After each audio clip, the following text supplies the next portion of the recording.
Bonjour, oyez, oyez, heureux contribuable. Tout d'abord, je voudrais m'excuser de parler en regardant de droite à gauche, mais on n'a pas de prompteur, on fait à la maison. Aujourd'hui, donc, je voudrais vous dire quelque chose que vous allez vous efforcer d'oublier très vite, promis. Voilà, ça va péter. Donc vous inquiétez pas, c'est pas ici, hein. C'est dans les îles et tout est prévu. On n'est pas censé être au courant parce que le peuple, hein, moins il en sait, mieux il se porte. Et je vous rassure, la République a pensé à la sécurité des Guadeloupéens. Ne vous inquiétez pas, les Guadeloupéens. Parce que si ça pète, il faut le savoir, ce sera à cause d'une minorité de casseurs terroristes, comme à Tarnac, qui avaient pris en otage la population, comme dans toutes les grèves, la population dont une majorité soutient l'action du gouvernement, comme toujours. Ça va? Ça vous rentre bien dans la tête? Sinon, c'est pas grave, regardez bien Jean-Pierre Pernaut, il va vous le redire. On n'est pas trop au courant de la réalité parce que heureusement notre Sarkozy, Sarko-Poutine, enfin bref, notre bon maître a muselé la presse pour qu'on ne s'inquiète pas trop, heureusement.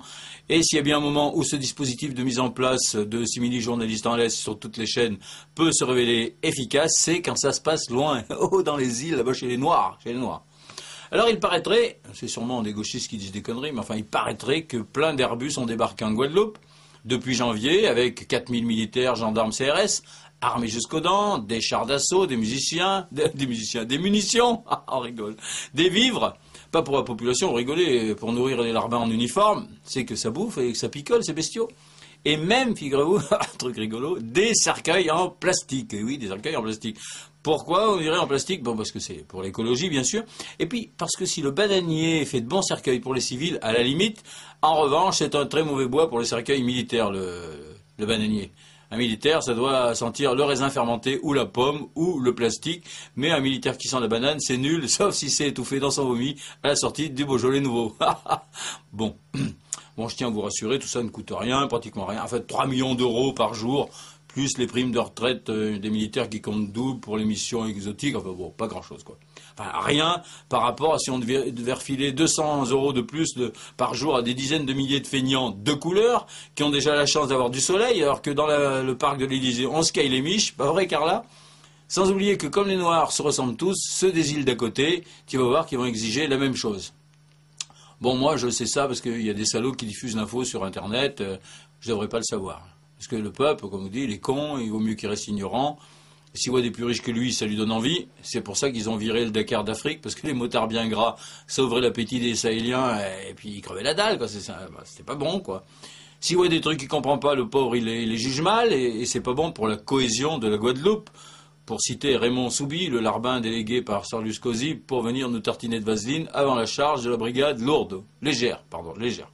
Ça va péter, ça va péter. Le peuple, il faut lui faire des études simples et pas chères, et laisser les études compliquées à ceux qui peuvent payer. Plus on est con, et puis on reste le cul sur son canapé avec sa bière et ses chips. Et les chips, c'est pas cher, et en plus, comme c'est bourré de graisse saturée, le peuple souffre moins longtemps. Clac, bien fait pour sa gueule. Bref, c'est comme ça, sinon c'est le monde à l'envers.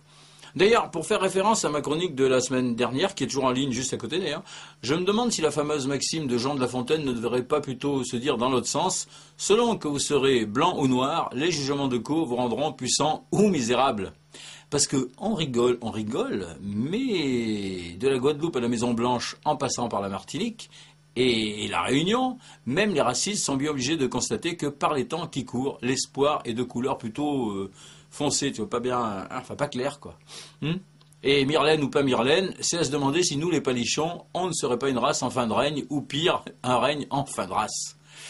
Voilà, Coluche disait déjà, quand le blanc et le jaune de l'œuf se mélangent, il reste plus que du jaune.